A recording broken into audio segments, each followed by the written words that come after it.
Hello and welcome to the 2019 Toyota Supra GR-GT Cup. My name is Tom Brooks. Alongside me is Chaz Draycott. We've had 12 rounds of Supra racing action so far in 2019, and we're here to guide you through the action today for the 13th round for the Central and South America's region. So let's get straight into it, shall we, and have a look at the point standings after the 12 rounds of the season that we've had so far. You can see UDI Benelli leads the way at the top of the order, but by just 5 points over Car McQueen, the Chilean driver, in second position. Carhel's Fire there in third place, not too far back.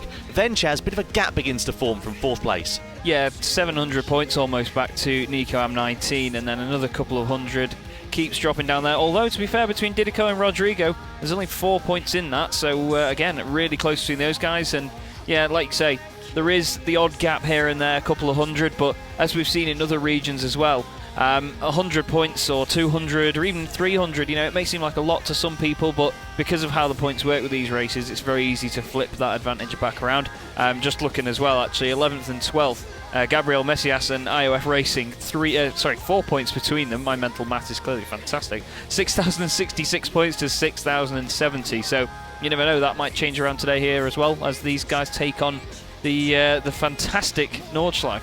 Well, of course, IOF Racing is Igor Fraga, and he's going to be wanting to be making some progress up the field. The 2018 Nations Cup World Champion from the FIA Gran Turismo Championship. So let's keep an eye out, see what he is going to be able to do here today. Speaking of circuits, though, and racing and what is to come here today, let's take a closer look, shall we, at the track we're going to be competing on, because it is the Nürburgring. The venue for our World Tour 2 event that took place back in June is where the Supras are going to be racing here this afternoon as well. 25.3 kilometres, some of the most famous tarmac in motorsports history. 16 sectors comprise it. You can see there, of course, the Grand Prix layout comprising of the likes of the Schumacher S, the Dunlop curve down there as well. Flugplatz as you come in towards the Nordschleife layout, and then the elevation change here, Chaz.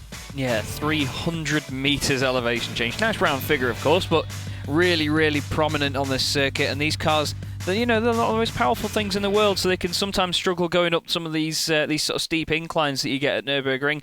That's why the slipstream is going to be so important. Places like the Dottinger Höhe, of course, at the end of it, you go up the hill. So if you do get a good slingshot, we've seen quite a lot of drivers in other regions getting a really good run up there because of the slipstream. And it's so tight on the infield section as well, in particular, that often passing drivers can be very, very challenging, can't it? You see so much one at a time through there, drivers trying to set themselves up predominantly for that Dottinger Höhe straight to get the moves done. Yeah, definitely. And I mean, one thing that we have spoken about in a couple of other regions as well is tyre life as well. A lot of the time these guys have been staying behind one another just because they know that if there's anybody ahead of them, they're just going to keep getting away, and there's no point battling too much or ruining your tyres. Well, let's take a closer look, shall we, at the race details then that these guys are going to be competing in then for the Central and South America's region. So, of course, in the Toyota Supra cars, sports hard tyres. They've had a 14-minute qualifying session as well, which has already decided the grid, and a 3-lap race to decide who will be the winner of this one as well. A total driving distance, you can see there, 76.134 kilometres.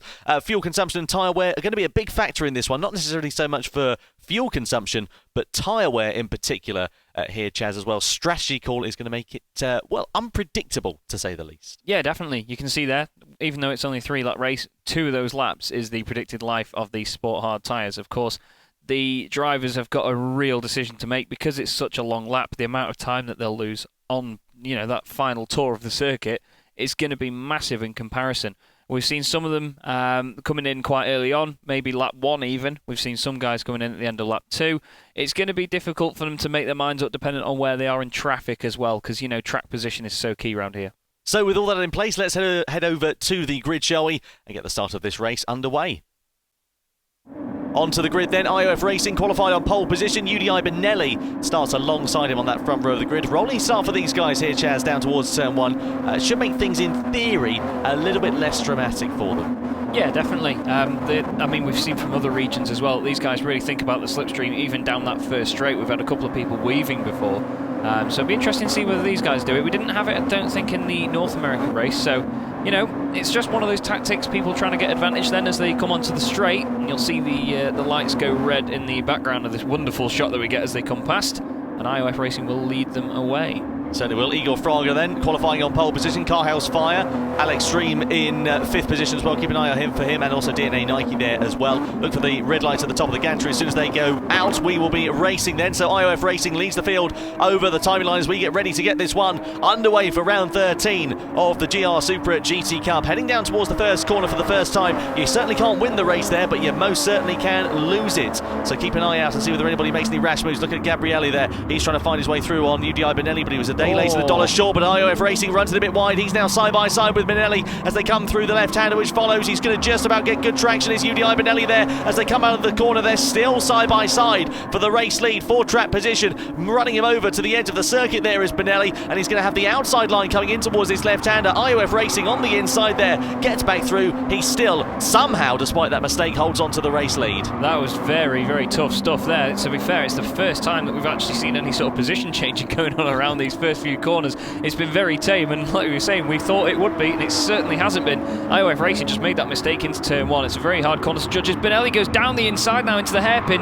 They both go wide. He takes avoiding action, but he's got the lead out of it as well. Really, really tough manoeuvre, but he's managed to get it done. But yeah, IOF Racing just thought, I'm going to jump out of the way of that sunshine. Up to 3rd place goes Carl Hellsfire now then as well. Alex Stream down into 4th, and it's DNA Nike in 5th. So really, really tough stuff from these guys, and IOF Racing's back on him for the race lead. Gabriel Messias as well, he's down into P7 off the start there, so difficult start for the man who was on the 2nd row of the grid. Let's not forget as well, he's dropped way down the order, and as you said there, UDI Benelli, a great lunge down in towards that right-hander, managed to make it stick there with relative ease, and now you can see Igor Fraga is beginning to put the pressure back onto Benelli here, but will he be able to do so here on this opening lap? We're going to get ready to come up through the chicane and then head into the Nordschleife part of the circuit, the northern loop if you want to refer to it as that, but of course it's so much one at a time through there that overtaking opportunities can be very limited indeed. We're on board now then with IOF Racing coming in towards the left-hander. UDI Benelli running a little bit wide there, missing the apex. That allows Fraga to close up just a tad as we come down in towards the left-hander, which follows, heading in towards the Hatzenbach section of this lap. No way through for Fraga there as things stand, and Benelli does still manage to just, at the moment, hold on to this race lead.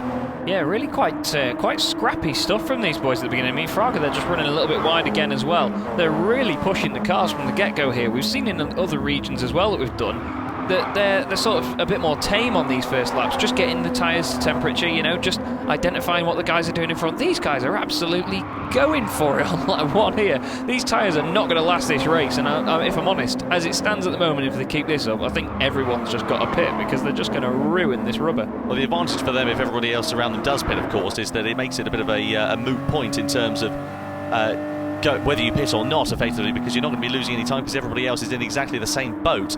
Over or in towards the flag put section we go. You can see Fraga there taking to the grass as he tries to carry his maximum amount of corner speed possible through the fast right-hander. He's all over the back of UDI Benelli. He was a little bit slower through that section. Riding on board we are now with IOF Racing on board with the blue and black Supra, chasing down the red, black and white Supra as we ride in front of it now. Or rather just behind of it as we ride on board, flicking it through this fast left-hander. This is so easy to make a mistake, especially with these cars, because they are a little bit tail-happy. You can see Benelli there trying to correct the slide as he was coming through that left-hander. Yeah, they're not very downforce-based, are they, or downforce-reliant, these cars, so a tough left-hander like that that's going over a crest at nearly the car's top speed is going to always be a challenge. It's very focusing on the way in. You've got to get your braking absolutely spot on, but Benelli doing a fine job at the moment leading this race, trying to put a gap on IOF Racing. A little battle behind though, is not too close though. The highest driver in this race that isn't a Brazilian is actually Nico Am in 7th place, the Argentinian driver. He's only a 10th or so behind the driver in front of Loco Curling. This is a good little scrap between these three as well. He's got Gabriel Messias behind him as well, so he's got to be very careful. And in this situation, Tom, you know, you've really got to have your wits about you because you want to get a move done, but you've got to think about the consequences if you get it wrong. Yeah, Gabriel is going to be seeking vengeance as well. Let's not forget, given his opening lap dramas, down into P8 now he is. And you can see the two scrapping away, the Argentinian of Nico Am, and in front of him, Loco Curling there as well, coming down in towards the left-hander. No way through there for Nico Am at the moment, but he's keeping that pressure on at the constant. And look at the gap already that's been brought out between these guys from 6th up to 5th. They're not even in the same shot as these drivers. They're 5.5 seconds down already, so that is really disappointing there for them because they're going to have an uphill task to try and catch up before this race is over. you can see there Gabriel Macias clearly the faster of the three drivers, but just not having the room to use that pace as things stand at the moment. We're riding on board with him, and you can see, look, he's trying to find his way through. He's trying to dip a wheel up the inside, trying to force Nico into running a bit wide and making a mistake, but Nico is holding that line pretty well so far, and Gabriel subsequently can't find a way past. No, definitely not. Loco Curling's got quite a bit of damage on that rear left of his car as well. That might be part of the reason that Gabriel Macias has dropped down a few places, but he seems to be struggling keeping that rear end behaving as well, to be honest. It's wobbling around all over the place. He was a bit deep into the previous corner. You just look at the speed difference here that Nico Am and Gabriel Macias are carrying there mid-corner in comparison. He's got a great run out there as Nico, actually, and I'm not going to be surprised if he makes a move here. Going to be side by side. This is going to be a tough section for him to get it done though, Tom. Yeah, side by side they come, as you say, over the crest of the hill. He's on the outside there, but Nico Am does go through against Loco Curling. I think the Brazilian there just backed off quite wisely, really, because otherwise those two could have come to contact and it would have ruined both of their races. Yeah, definitely. I mean, I said it would have been tough to get past it. He made mistake. It easy for him, but yeah, he's just gone onto the grass, and that's going to ruin his momentum on this section now as well. Yeah, exactly. It's that whole effect, isn't it? You get involved in one bit of drama and it can have a real negative effect for the end of it. It's that whole spiral going down, isn't it? And well, that is exactly what's happening to Loco Curling. Meanwhile, Nico Am is just being able to pull out that advantage, but look at Gabriel there trying to find his way through, pulling out of the slipstream, but no room to try and find his way past as things sit at the moment, coming through these long sweeping corners. This is one of the more spectacular parts of the lap as you thread the eye of the needle through the trees. It's so much one at a time through here that you any moves being made and you both end up in the wall. But Nico Am's a bit wide in the front of his shot there. That's really going to compromise his drive and may allow Loco Curling and Gabriel to come back into play now here as well. We're coming in towards the carousel section for the first time, and well, you'd be a very, very brave man to try and find a route, an overtake going on through there. But look at Gabriel Macias colliding with Loco Curling. He forces his way through up the inside. A flash of the lights there from Loco Curling. The Brazilian is not happy with the move his fellow compatriot put on it, but now that does mean that Nico Am and Gabriel Macias, who were clearly the faster of the two drivers out of these three, are now ahead and now have clear track in front of one another. Yeah, it was a case of when not if, I think, if I'm honest with you, but it's a shame that it happened like that, though. I don't think the contact was completely necessary by Gabriel. He could have probably waited a little bit, but look at the gap they've already put on Loco Curling as well. I'm not quite sure whether the damage might be affecting Loco or not, or whether it's just stuff he's done to the tyres, but wow, Gabriel's all over the place. He's really pushing this car. All of these guys so flamboyant in their driving approach as well compared to others that we've seen before. This is great stuff to see. They're really on the limit. But yeah, like I say, hopefully Loco Curling can come back for that as we look back at the race lead battle. Yeah, flames spitting from the back of Igor Fraga's car as he was downshifting through there. Here is UDI Benelli then already into the last 3/4 of the lap then here at the Nordschleife. Through the right-hander, Benelli keeping that gap relatively calm at the moment. Half a second it sits at between himself and Igor Fraga, but you can sense that Fraga is either going to try and find his way through on the Döttinger Höhe, or he's going to sit back and allow Benelli to just lead the way and try and pounce maybe on the last lap. Yeah, he's going to see what Benelli's decision is on the tyres, I think. It'd be a wise thing to do, you know, let the other driver make the call and then you've got the chance to react to that or not. So, yeah, it's a wise game to play. Runs a bit wide on the grass there, but like I just said, these guys are really, really on the limit. Through the Stefan Beloff S, completely flat through there by the look of it. Look at the speed these things are carrying, it's amazing. Really is. Headlights ablaze. Looks fantastic as well, must say. Penalty in the background there for Car Hellsfire in third position. I think he might have exceeded track limits by the looks of things. So disappointment there for the Brazilian. Inside the top three at the moment. It's only half a second, so it shouldn't affect him too much because Alex Stream is 2.1 seconds adrift and a bit wide there for Benelli. He's all out of shape, and that's going to allow Fraga to really close up as they come out and up the hill on towards the Döttinger Höhe for the first time of asking. So a really simple mistake there, and that just goes to show the margin for error around this circuit is very small indeed. Now on to the Döttinger Höhe we go. Benelli does manage to recover something and get relatively good drive out of there, but you'd imagine he'll be a sitting duck if Fraga is going to try and find his way through. He's moving over the straight here to try and break that slipstream. Bit naughty there for Benelli in my opinion. As I said before many times, I think one move is fair. I don't think you should be weaving like this all over the straight. I don't think that is sportsmanlike conduct really, to be honest with you. And to be fair, it can also be dangerous as well when you see this happening. Yeah, no, I agree with you on that. I think Benelli is just choose the line and stick to it. I think Fraga's just going to hold back a little bit here. We go on board with Benelli. There they are, flying under the bridge. Yeah, Fraga doing the sensible thing there and just holding back. And the thing is, if he's out in front, he's then the sitting duck and he is the pace setter for the rest of it. And if he decides to he wants to go to the end of this race. He could take out too much of his tyres trying to keep himself ahead of Benelli, who again is a bit sideways, but doing things like that, sliding through the penultimate corner, is not going to be helping that tyre life. Over the line we are then, ready to start lap 2 here at the Nordschleife then. Completely flat out from Benelli and from IOF Racing now in the pit lane. Alex Stream, that's an early call. Yeah, it really is. I mean, I think we've only seen one other driver from any other region coming in lap 1, but maybe he just wants to get a bit of clean air, because when you are following the cars in front round here, especially on the narrow Nordschleife section, it can be very, very difficult to try and get a move done or set a lap as quick as you really want to. But Alex is surely going to come out in more traffic here. It's not really going to have worked for him. Yeah, let's have a look where he just pops out here then. He'll be in 6th place, I think, 7th position and 8th position. Yeah, he keeps dropping down. So he joins just in the fringes there of the top 10 now. He's got 3 tenths ahead to the car ahead and then a second behind. Yeah, so that's a difficult one, isn't it? Because if you're trying the undercut, I mean, it's a very long game, the undercut here, isn't it? Because of the length of the lap. So I don't know if that's going to be a strategy that works. What he wanted, really, or what he wants, is to get out in front or to, of course, cut out the pit lane and come up with a bit of clear air in front of him. But that's never going to happen at the end of the first lap, such as the distance between all of these drivers. So has he shot himself in the foot here, or is it going to be a blinder of a strategy that's going to pay off? Because everybody around him, of course, is going to be on second-hand tyres now on this second lap. And, of course, they're going to presumably pit at the end of lap 2 here as well. There is Alex Stream just in front. You can see WRM just in behind him there. Trying to think of how you pronounce her name. I've got nothing either, don't worry. Wonderful livery though, we'll give him that. Yeah, nice livery. Car looks nice, the name is just a bit difficult to pronounce.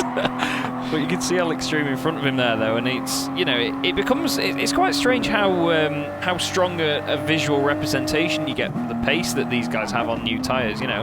It gives you a really, really big boost of confidence, and Alex Stream's all over the back of the car in front of him as WRM runs a bit wide there. That's Johnny Guayardi in front of him. Sorry if I got that wrong, Johnny, I do apologise. He's chasing him down though, and I'm thinking really here, Tom, he might even get this done before the Nordschleife section or quite early on in said Nordschleife section. Well, again, it's just a bit more breathing room that he'll then have, won't he? Won't be held up by Guayardi there, which might be a bit of a beneficiary to him. You can see WRM with a penalty in the background in 8th position, rather.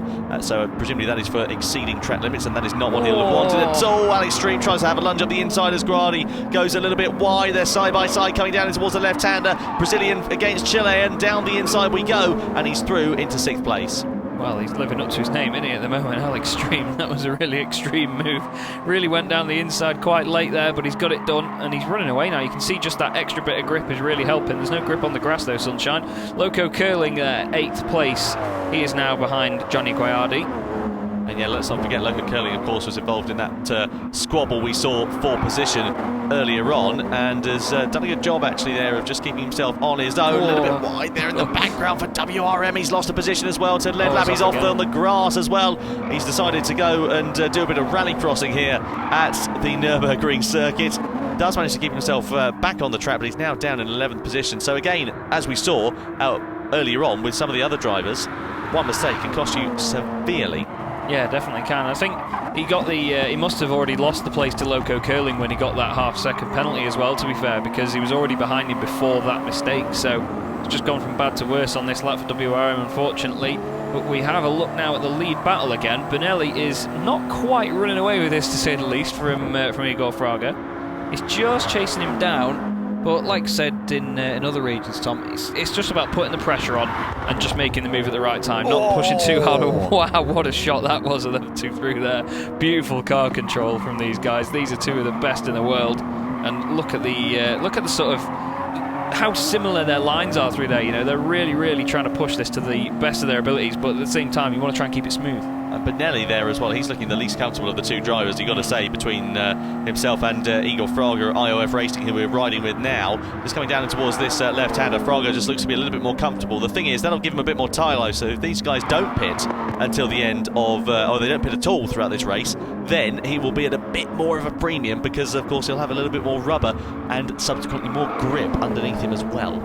Yeah, that's it. It's just about the longevity of this race. I've said it before that, you know, 3 laps it just sounds like a very, very quick and easy sprint race. Then when you add the word the phrase "at the Nordschleife" on the end of it, you think, oh god. It goes from being 5 minutes to up to 25 minutes effectively, doesn't it? Yeah, exactly. So you think those poor tyres, and I mean, you can hear them squealing away on Benelli's car. They're just saying, please, no more, have mercy.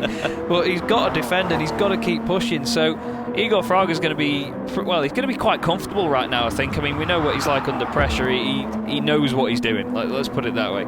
He's just going to try and get in the head of Benelli a little bit here, and it's just going to be very interesting to see whether one of them or both of them pits, and he's all over the grass. It's really getting to him now, isn't it? Yeah, he's really making quite a few errors, isn't he, UDI Benelli there? Let's not forget, of course, he's the points leader in this Toyota GR Supra GT Cup. Igor Fraga has got a lot to gain from winning this race because it will promote him up the order quite significantly, as all the drivers around him are relatively close within touching distance as well. Speaking of being in within touching distance, if Igor decided to reach out of the side of the cockpit, I reckon he could probably touch the back bumper of UDI Benelli's Supra at the moment, because they are so close running nose to tail on track as things stand. Coming through this section here, heading in towards the corkscrew, as we will, I keep calling it the corkscrew rather, the carousel. I do the same. Section, as we will be in a few moments' time. Then we're at the midpoint of the lap, so let's keep an eye out and see how things will go. Fraga there putting that pressure on, but not finding his way through. I think Fraga, if he wanted to, he could easily get past Benelli at the moment, but there's not really much point in him doing that. He might as well sort of save his chickens, wait until they hatch at the Dottinger Höhe and go past then. I don't know where I got that analogy from. To be fair, that's one of the best you've ever come out with, Tom. I'll give you that. I've got some terrible ones as well, to be fair there, Chas, mate.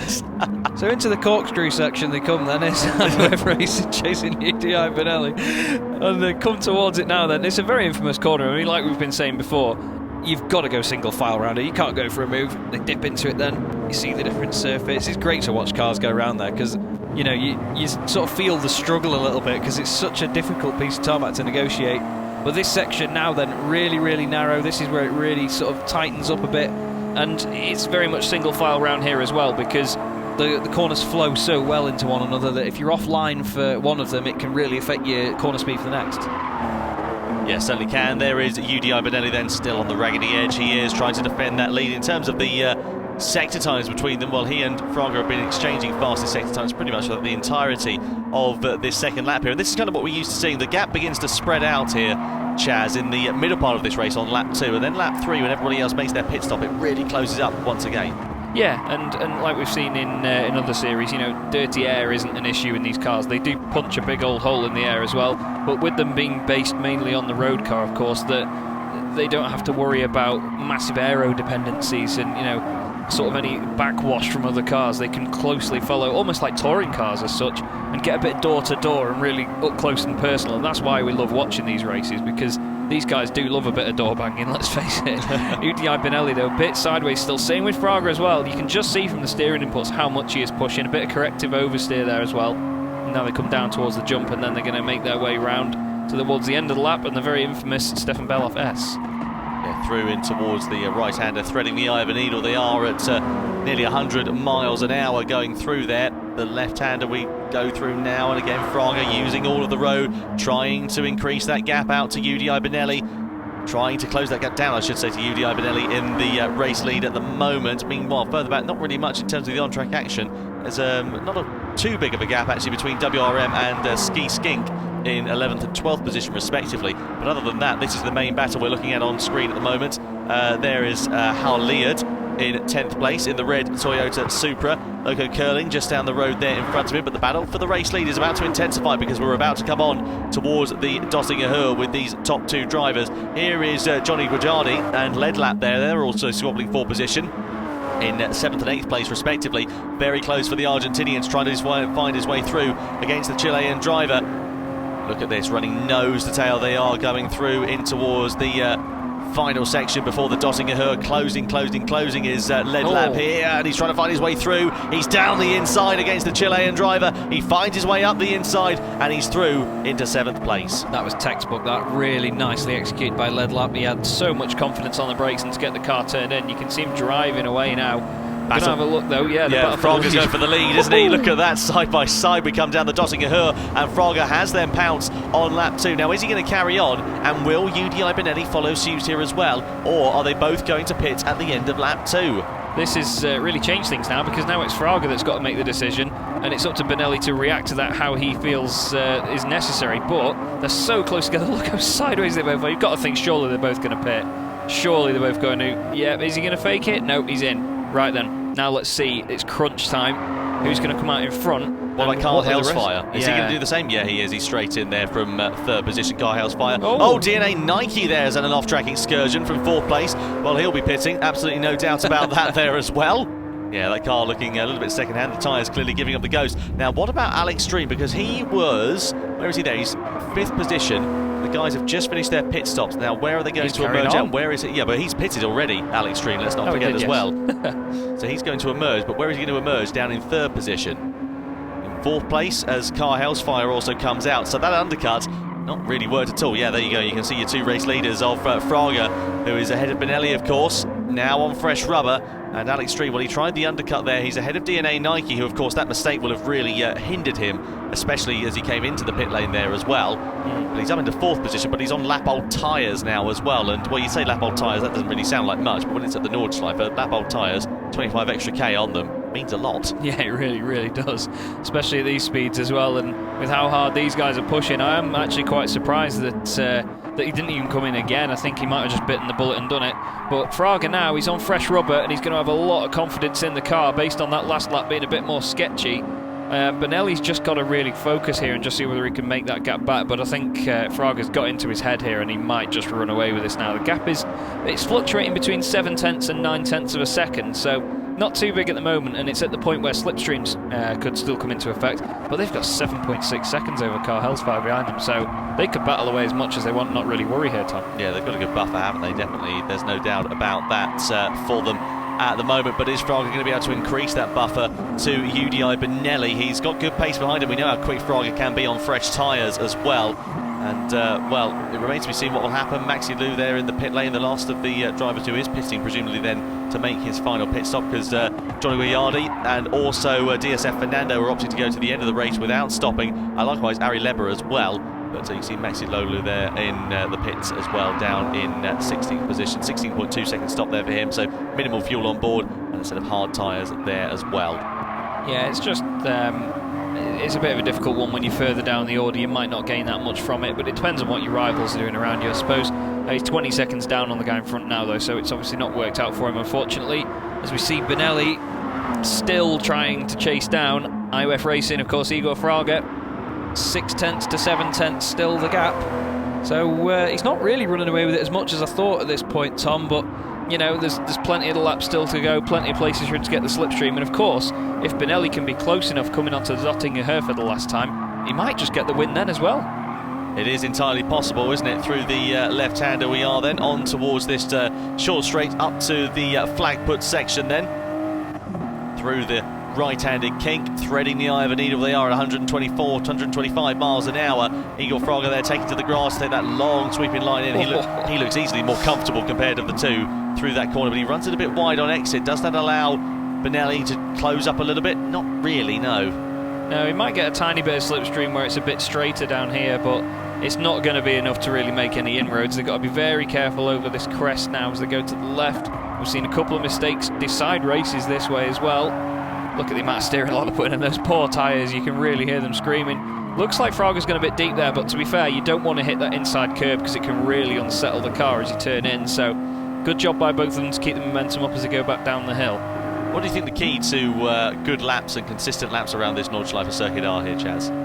Well, obviously, I mean, well, like with most circuits, precision is key here, but even more so because the curbs are so pronounced on a lot of these corners.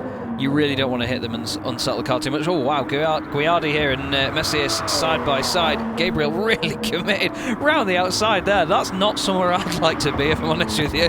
But he's got it done. The number 6 car into 6th place, and off he goes. And obviously, Johnny there, of course, has not pitted, so his tyres will be feeling the effects of over 50 kilometres of flat-out racing so far, so I don't envy them. Just going back to your question very quickly, though, like I was saying, the curbs are very, very tall at certain places on this track. avoiding them is very, very key. I think places like this, you can cut them a little bit because it doesn't have too much effect on the car's traction.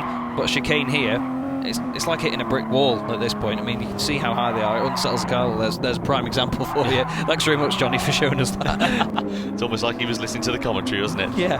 Goodness me. You can see a penalty there in the background for Loco curling for one reason or another. Presumably that is the track limits penalty that has come in. And yeah, half a second rather, I should say, for Loco curling there. So he's just run a little bit wide and has been deemed to exceed track limits on perhaps more than one occasion. And he'll have to serve that penalty coming on towards the Dottinghur for the last time of asking then. That really very long back straight there is led lap, and he hasn't led a lap so far. He's down in 8th position. It's been a difficult race for the Argentinian here so far, and Fraga just increasing that advantage out in front in this race now by 1.2 seconds over UDI Benelli. No way for him to find his way through as things stand at the moment. But we know how quickly racing can change, we know how unpredictable it can be, and one simple mistake from Fraga here could potentially allow Benelli to close up and for him to pounce at the misfortune of his fellow Brazilian driver. Yeah, of course. I think all Fraga needs to focus on now is just maintaining that gap, really. I think 1.3 seconds is still in slipstream range, but it's not enough to catch up by the end of the long straight that we've got. So he's doing everything he needs to do at the moment, but like I say, Benelli leading the points though, so he's still going to be happy. They've got 10 seconds over Car Hellsfire at the moment. He knows that, Fraga's down in, I think it was like 12th or even 13th in the points before this, so it's no serious threat to him in terms of the overall standings, but you still want that pride of getting a win, don't you? If you don't want to win a race, are you a racing driver? Well, it's just, you've got to go for the win, haven't you? Yeah, quite. It's ingrained into them, isn't it? The gap's come down by a few tenths of a second here, so I wonder if Fraga made a little mistake. They ran a little bit wide out of that left-hander. I don't know if that would have cost him 3/10 of a second or so, but Benelli, whether he's just found a bit of pace or whether he's seen Fraga make a few mistakes, they both go wide into that right-hander there. They'll need a taxi to get back to the apex after that one as they come in towards the carousel then for the last time of asking, and Benelli is closer than he has been. If he can keep this gap like this, he won't be doing it like doing that though. Nearly fell out my chair there when he did that. There he is, mounting the curb again though, but still the gap doesn't actually increase by that much, to be fair. It's still around 0.8 of a second, 8.5 now. So he could still be in range to get this slipstream, I mean, I've said previously it was about 0.6 of a second to get by the end of the Dottinghur, but we've seen people about 0.4 of a second, and that was pretty touch and go. So I'm not sure whether this will work for him, but you never know. Like you're saying, Tom, you never know in motorsport. IOF Racing's just gone straight over the grass a little bit there as well. He's not got a track limits penalty yet, I should say. But this section is very key. It's all about keeping your flow. If you make one mistake through a corner, it can upset you for the next one.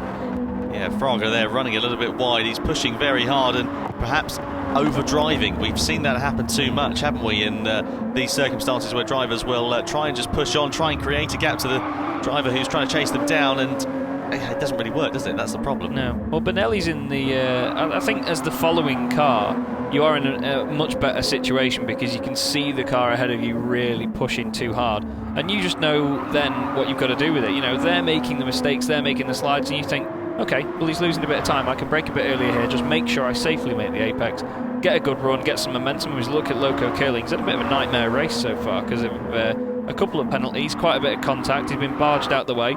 He is chasing lead lap though. I believe it was Gabriel Messias, wasn't it, that made the contact with him before. I wasn't about to incriminate lead lap with that. But, he's still putting the chase on him here, and I don't think it's going to be too long before he's onto the back of him compared to when we saw him last. But it can change very, very quickly. The problem with that half-second penalty is, of course, it's going to negate that advantage that he's already built up. So what he needs to do is try and get ahead before they go on towards the Dottinghur, and he knows that there as well, Loco curling. So he's going to be pushing out of his skin to try and find his way past the Argentinian driver.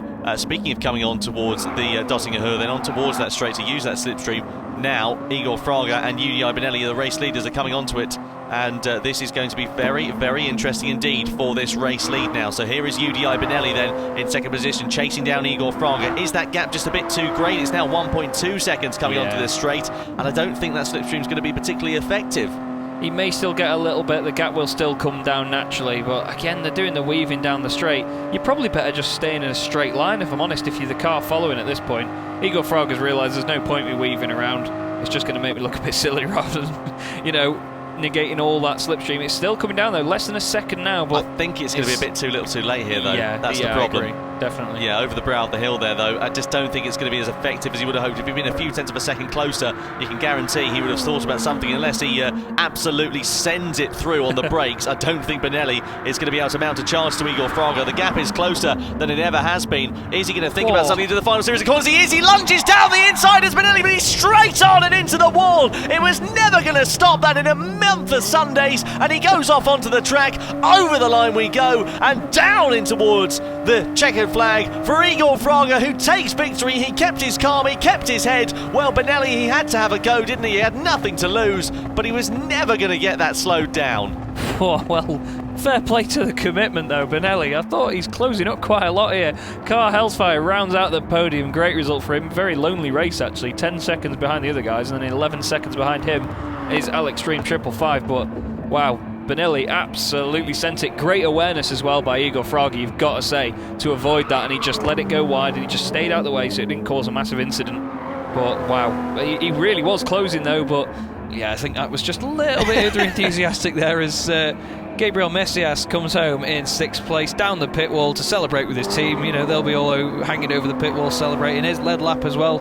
Unfortunately, he didn't, like Tom said, but he's the highest placed driver here that isn't a Brazilian driver as well, so best of the rest, I think we could say. Yeah, not bad there from lead lap over the line, and look as well, but in the background you saw the Loco Curling did just manage to mug Johnny on the line there, so that was really impressive stuff. Those two separated by a very small margin. UDI Benelli there, despite the dramas that he suffered in that final sector, did set the fastest lap in that race. He finishes 3.1 seconds down, but that of course doesn't tell the whole tale of that race. He was always going to have a little bit of a sneaky look, but he was never going to slow that down unless he was planning to use Igor's car as a brake.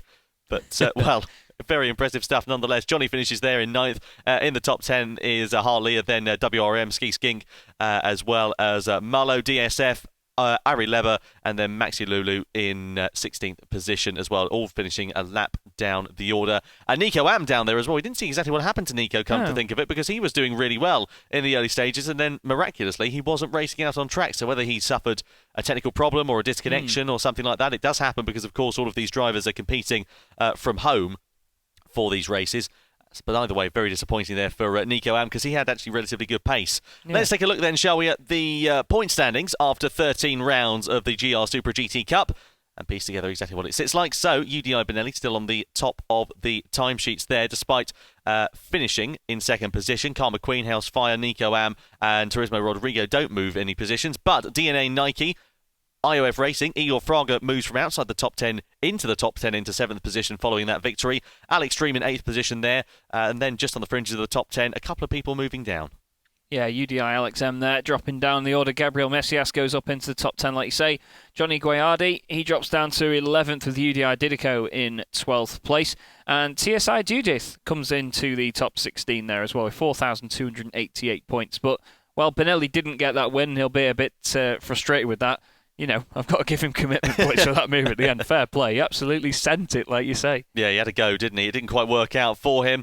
Well, anyway, our focus does now shift over to the final of the GR Supra GT Cup, taking place live and on location in Tokyo on the 26th of October. From Chaz Draycott and from myself, Tom Brooks, thanks so much for joining us this time. See you in Tokyo. Take care.